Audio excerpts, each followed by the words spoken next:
நேற்று நடந்த நிதி ஆய்வுக் கூட்டத்தில் விஜய் அவர்கள் ஒரு மாசான விஷயத்தை பண்ணியிருக்காங்க. இதனால் நிதி ஆய்வுக் கூட்டமே கொஞ்சம் அதிர்ச்சி உள்ளாக்கியிருக்கு. முக்கியமாக நிதி ஆய்வுக் கூட்டம் முடித்த பிறகு ப்ரெஸ் மீட்டில் நிறைய விஷயங்கள் ஷேர் பண்ணியிருக்காங்க.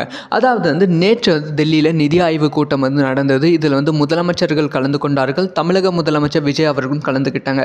இதில் விஜய் அவர்கள் என்னென்ன பேசியிருக்காங்க அப்படிங்கிற சில செய்திகள் கிடைச்சிருக்கு. ஃபஸ்ட்டு திருக்குறளை தேசிய மொழியாக, அதாவது தேசிய நூலாக ஆக்க வேண்டும் அப்படிங்கிற விஷயத்தை கோரிக்கையாக வச்சுருக்காங்களாம். அதே மாதிரி நீட் தேர்வை ரத்து செய்ய வேண்டும் அப்படிங்கிற கோரிக்கையும் வச்சுருக்காங்க. ஃபைனலாக அவரை சொன்ன ஒரு முக்கியமான விஷயம் தான் இப்போ இணையதளத்திலும் சரி மக்கள் மத்தியிலும் சரி அதிகமாக பேசப்பட்டு கொண்டு இருக்குது. அதாவது 2035 தமிழ்நாட்டில் 1.3 மில்லியன் எக்கனாமி கிரியேட் பண்ண போகிறேன் அப்படிங்கிற விஷயத்தை சொல்லியிருக்காங்க.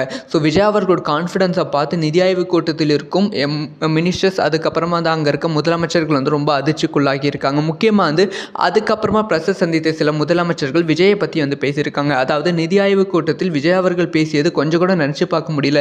ரொம்ப வியப்பாக இருந்துச்சு அவங்களோட கான்ஃபிடென்ஸை பார்க்கும்போது. நான் டிவியில் தமிழக முதலமைச்சரை பார்த்துருக்கேன். இப்போ நேரில் பார்க்கும்போது ரொம்ப வியப்பாக இருக்குது அவங்களோட கான்ஃபிடென்ஸை பார்க்கும்போது அப்படின்னு சொல்லியிருக்காங்க. ஸோ இப்போ விஜய் அவர்கள் இந்தியா ஃபுல்லாக ட்ரெண்ட் ஆகும் ஒரு நபராக மாறி இருக்கிறார். ஸோ என்ன நடக்க போகிறது அடுத்தடுத்து தமிழக அரசியலில் அப்படிங்கிற விஷயத்தை வெயிட் பண்ணி பார்க்க வேண்டும்.